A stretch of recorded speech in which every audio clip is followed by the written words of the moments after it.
Hola, ¿qué tal? Hoy vamos a meternos de lleno en una herramienta financiera que es clave, pero que a veces genera muchas dudas: el contrato de leasing. Vamos a usar como guía el Código Civil y Comercial de la Nación Argentina para desarmar este concepto y que se entienda bien todo su potencial. ¿Arranquemos?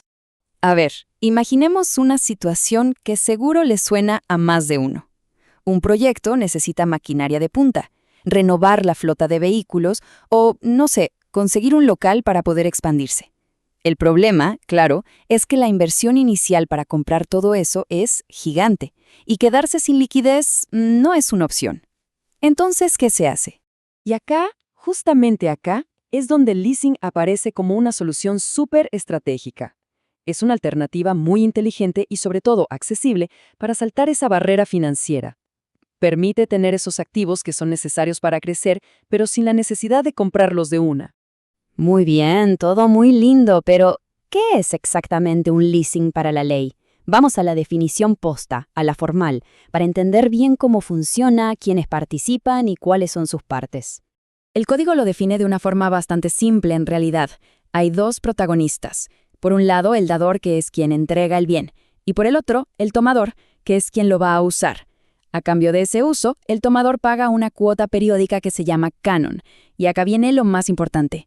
Al final del contrato, el tomador tiene una opción para comprar el bien. Para que quede todavía más claro, pensemos en tres pilares. Primero, el uso del bien. El tomador lo recibe y lo empieza a usar. Segundo, el pago del canon. Obviamente por ese uso hay que pagar periódicamente. Y tercero, el punto que lo cambia todo: la opción de compra. Al final, se puede decidir si comprar el bien o no. Es una opción, no una obligación. Y ahí está la gran flexibilidad de este acuerdo.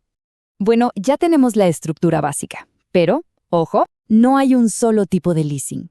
La verdad es que dependiendo de lo que se necesite y de quiénes estén involucrados, el contrato puede tomar formas bastante distintas. Los dos más comunes son el financiero y el operativo. Pensemos en el financiero como una operación a tres bandas. El tomador elige un bien, una entidad financiera, que sería el dador, se lo compra a un proveedor y se lo entrega en leasing. En cambio, el operativo es mucho más directo. Acá, el dador es el mismo fabricante o el vendedor del bien. Es una operación entre dos sin un banco de por medio. Y después tenemos una variante que es realmente ingeniosa, el leaseback o leasing de retro. Imaginen esto: una empresa necesita plata, necesita liquidez. ¿Qué hace? Le vende un activo que ya tiene, como un galpón o una máquina, a una entidad financiera, y en el mismo acto firma un contrato de leasing por ese mismo bien. El resultado es genial: consigue el efectivo que necesitaba y sigue usando su activo como si nada. Bueno, como en cualquier acuerdo serio, hay derechos y obligaciones para todos. Conocer bien las reglas del juego es fundamental para que todo salga bien y no haya sorpresas. Vamos a ver cómo se reparten las responsabilidades. Esta tabla lo resume perfecto. Las obligaciones del dador son sencillas: entregar el bien y, si se ejerce la opción de compra, transferir la propiedad. El tomador, en cambio, tiene más tareas: pagar el canon, usar el bien para lo que corresponde y, muy importante, no puede venderlo ni usarlo como garantía para otra cosa. Y fíjense en los gastos. Por lo general, el tomador se hace cargo de la conservación, los seguros, los impuestos, casi todo. Y un punto clave: es fundamental que inscriba el contrato para que su derecho de compra valga frente a todo el mundo. Y ahora sí, llegamos al gran final del contrato, al momento de la verdad, cuando termina el plazo y hay que decidir qué hacer con la famosa opción de compra. Acá es donde el leasing muestra su verdadera magia. Y el punto crucial, el que hay que grabarse a fuego, es este: la opción de compra es un derecho, no una obligación. Se puede ejercer y convertirse en el dueño definitivo del bien, o simplemente se puede devolver. Quizá ya no se necesita, o salió un modelo más nuevo. Esa es la flexibilidad que lo diferencia de una simple compra en cuotas. Bien, y la pregunta del millón: ¿cuánto cuesta quedarse con el bien? El artículo 1230 del Código es súper claro en esto. El precio tiene que estar fijado en el contrato desde el día 1, o al menos tienen que estar claras las reglas para calcularlo después. Y algo fundamental: tiene que ser un precio razonable. ¿Por qué? Para evitar que todo esto sea una venta a plazos disfrazada desde el principio. Pero bueno, la vida pasa y a veces las cosas no salen como uno espera. ¿qué ocurre si el tomador, por la razón que sea, deja de pagar el canon?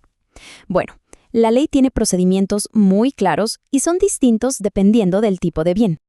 Cuando se trata de inmuebles, la cosa va por pasos. Primero, el tomador entra en mora, o sea, deja de pagar. Después, el dador tiene que intimarlo formalmente al pago, dándole un plazo para que se ponga al día. Ojo, que este plazo puede ser de 60 o 90 días, no es inmediato. Recién si después de ese tiempo no paga, se puede iniciar el juicio de desalojo. Ahora, comparemos eso con lo que pasa con los bienes muebles, un auto, una computadora, una máquina. Acá la cosa es mucho, pero mucho más rápida y severa. Después de la intimación, el plazo para pagar es de solo 5 días. Si en esos 5 días no se paga, el dador puede pedir el secuestro inmediato del bien, así de directo. Y después, obviamente, puede reclamar la deuda por vía ejecutiva. Es una diferencia gigante que hay que tener en cuenta. Bueno, ya vimos qué es, los tipos que hay, las reglas del juego y qué pasa cuando no se cumplen. Ahora, demos un paso atrás para mirar la foto completa y entender por qué el leasing es una figura tan importante. En pocas palabras, para que quede súper claro, el leasing es como una navaja suiza de las finanzas. Es una forma de financiación súper flexible. Es la manera de acceder a bienes de capital caros sin liquidar los ahorros. Es un contrato con reglas de juego claras para todos. Y además, es un camino que puede terminar, si así se quiere, en la propiedad del bien. En definitiva, es una herramienta pensada para crecer.